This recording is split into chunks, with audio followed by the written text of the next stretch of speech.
our Singaporean visitors, Richard and Jolene, left yesterday. And Jolene had a very wonderful way of looking at things, because she was able to take daily life situations and make them into Dharma analogies that helped her remember the Dharma, in the same way that you know, the verses from the Avatamsaka Sutra, these little gathas of, you know, when a bodhisattva is doing this, you know, this is what the bodhisattva thinks. So when we were walking up yesterday to the landing to take pictures, she was talking about when she was here, she worked in the garden and she also worked in the forest. And she said when she worked in the garden, she could do it alone.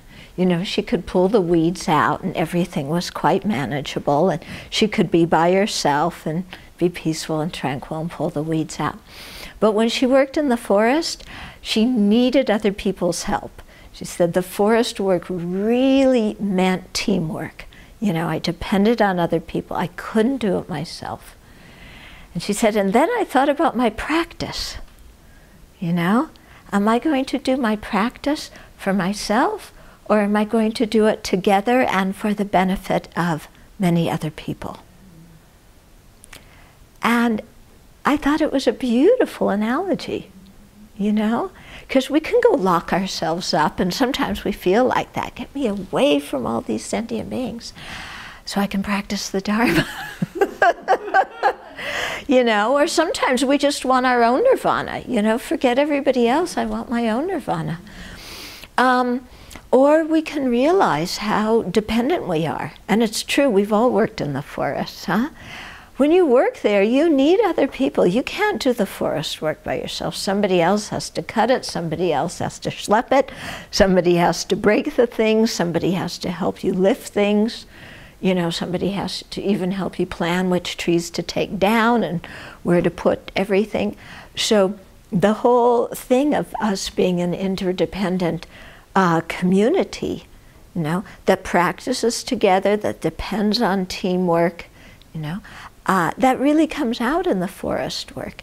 And so if we practice together and we see the value of you know, on the path working together, then certainly our aspiration for what we're seeking as the final goal of our practice is going to be for everybody together too.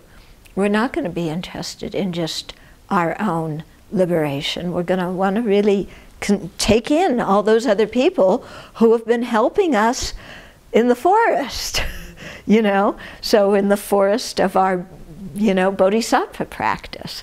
And so everybody who's helping us, we want to take them with.